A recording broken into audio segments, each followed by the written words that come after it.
여러분 평안하십니까? 오늘도 말씀과 함께 주님의 은혜 가운데 거하시기 바랍니다. 오늘 말씀은 이사야 29장 1절부터 14절입니다.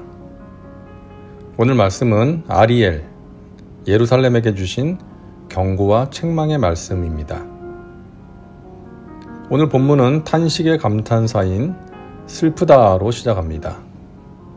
슬프다 아리엘이여, 아리엘이여, 다윗이 진친 성읍이여, 해마다 절기가 돌아오려니와. 여기서 아리엘은 하나님의 성읍, 번제단이라는 의미로 예루살렘을 가리킵니다. 아리엘을 다윗이 진친 성읍이라고 소개하는데요. 원래 예루살렘은 여부스 족속이 오랫동안 점령했던 성읍이었습니다. 이스라엘이 약속의 땅 가나안에 들어와서 정착을 했지만 예루살렘은 다윗 시대까지 점령하지 못했던 성읍이었죠. 주위가 골짜기로 둘러싸인 천혜의 요새였기 때문입니다. 좀처럼 정복되지 않던 난공불락의 성읍이었는데 다윗 시대에 와서야 마침내 정복되었던 것이죠. 하나님께서 베푸신 은혜였습니다. 그래서 예루살렘은 절기 예식의 중심지였고 매해 하나님의 은혜를 기억하며 드리는 제사의 중심지였습니다. 감사의 축제가 매해 열렸던 것이죠. 그러나 이제 그러한 기쁨과 감사의 축제가 슬픔과 탄식의 절기로 변합니다. 2절입니다. 내가 아리엘을 괴롭게 하리니 그가 슬퍼하고 애곡하며 내게 아리엘과 같이 되리라.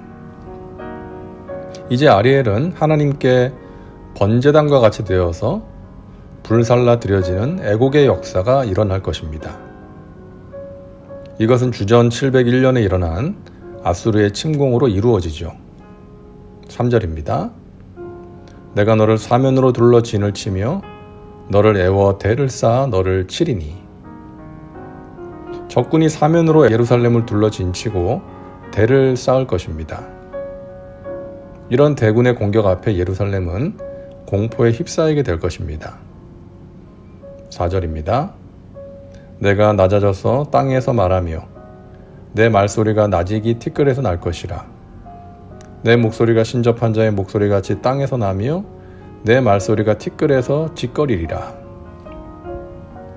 적군의 공격 앞에서 예루살렘은 패닉 상태가 되고 맙니다.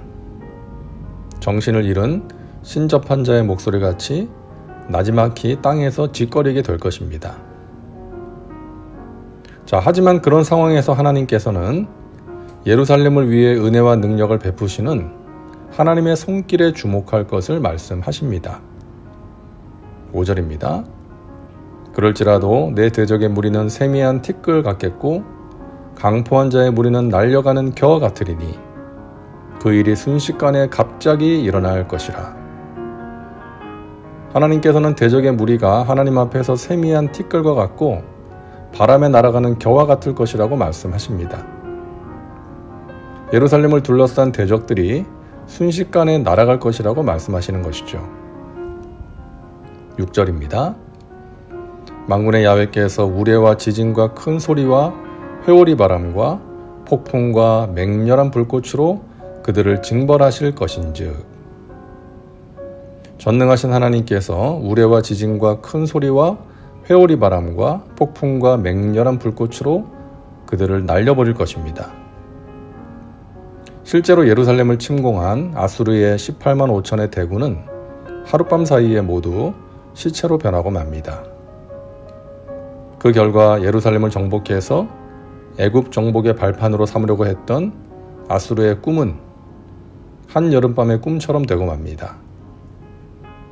아리엘을 치는 멸방의 무리, 곧 아리엘과 그 요새를 쳐서 그를 공고하게 하는 모든 자는 꿈같이 밤의 환상같이 되리니 줄인 자가 꿈에 먹었을지라도 깨면 그 속은 여전히 비고 목마른 자가 꿈에 마셨을지라도 깨면 곤비하며 그 속에 갈증이 있는 것 같이 시온산을 치는 열방의 무리가 그와 같으리라. 꿈에서 한상 가득 차려진 진수성찬을 배불리 먹었는데 꿈을 깨고 나니 더 배가 고픈 것이죠. 아수르의 예루살렘 정복 야욕이 그런 꿈으로 끝나고 말 것입니다. 예루살렘은 이런 하나님의 능력을 의지하며 환난 날에 베푸실 하나님의 은혜에 눈을 떠야 하는데 그러지 못하고 오히려 더 어리석게 행동하며 하나님의 은혜에 눈을 감아버리려 합니다. 하나님은 그런 예루살렘에게 말씀하십니다. 너희는 놀라고 놀라라. 너희는 맹인이 되고 맹인이 되라. 그들의 취함이 포도주로 말미암음이 아니며 그들의 비틀거림이 독주로 말미암음이 아니니라. 여기서 놀라고 놀라라는 스스로 어리석게 행동하여라. 그리하면 어리석게 되리라는 뜻이고요. 맹인이 되고 맹인이 되리라는 말은 스스로 눈을 감으라. 그리하면 눈이 감길 것이다 라는 뜻입니다. 하나님의 은혜의 역사에 눈뜨기를 거부하고 마음을 완악하게 하여 눈을 감고 어리석게 행동하는 예루살렘을 향한 심판의 말씀입니다. 처음에는 스스로 어리석게 행동하지만 나중에는 그 어리석음에 빠지게 되고 처음에는 스스로 눈을 감았지만 나중에는 눈을 떠서 보고 싶어도 보지 못하는 그런 상황이 될 것을 말씀하시는 것입니다. 자, 이렇게 영적으로 파탄에 이르게 된 이유가 무엇일까요? 오늘 본문에서는 이렇게 말씀합니다. 13절입니다. 주께서 이르시되 이 백성이 입으로는 나를 가까이 하며 입술로는 나를 공경하나 그들의 마음은 내게서 멀리 떠났나니 그들이 나를 경외함은 사람의 계명으로 가르침을 받았을 뿐이라. 입으로는 하나님을 공경한다 하지만 마음이 멀리 떠났다는 것이죠. 하나님을 공경하는 것은 마음과 힘과 뜻을 다하여 하나님을 사랑함으로 가능한 것인데 마음과 힘과 뜻은 없고 입술만 남은 것입니다.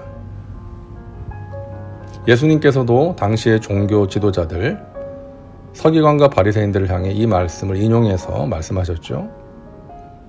계명은 많이 알고 있었고 종교 행위는 열심히 하고 있었지만 마음이 완악해져서 하나님을 멀리 떠나 있었기 때문입니다. 이 말씀을 통해 우리는 우리 자신을 돌아봐야 되겠습니다. 신앙생활은 하고 있지만 입으로는 하나님을 사랑하고 경외한다고 하지만 마음이 하나님께서 멀리 떠나 있지는 않은지, 신앙생활의 목적이 오직 내가 잘 되는 것에만 머물러 있다 보니 하나님의 뜻과 마음에는 관심이 없이 살고 있지는 않은지 생각해 봐야 합니다. 오늘도 말씀과 함께하는 믿음의 식구들은 하나님께 마음이 향해 있는 분들이라 생각합니다. 하나님의 말씀에 관심을 갖고 귀를 기울이는 분들이기 때문이죠. 하나님께서는 우리의 마음을 원하십니다. 마음을 다해 하나님을 사랑하고 경외하며 감사하는 마음으로 주님을 예배하고 섬기기를 원하십니다. 하나님으로부터 멀어지려고 하는 마음을 다잡고 마음과 힘을 다하여 하나님을 사랑합시다. 하나님의 은혜를 갈망합시다. 그리고 하나님의 뜻을 깨닫고 그 뜻에 순종하며 살아갑시다. 하나님의 은혜가 우리의 마음을 굳건하게 세우고 우리의 삶을 새롭게 할 것입니다. 이제 기도합니다. 사랑과 은혜가 풍성하신 하나님, 오늘도 말씀과 함께 살게 하시니 감사합니다. 입술로는 하나님을 경외하고 사랑한다 하지만 마음이 하나님으로부터 멀어져 있지는 않은지 우리 자신을 살피게 하여 주옵소서. 형식적이고 습관적인 신앙생활을 경계하고 날마다 마음을 새롭게 함으로 하나님께 가까이 나아가 하나님께서 베푸시는 은혜를 누리게 하옵소서. 예수님의 이름으로 기도하옵나이다. 아멘. 오늘도 말씀과 함께 은혜 가운데 거하시기 바랍니다. 여러분 사랑하고 축복합니다.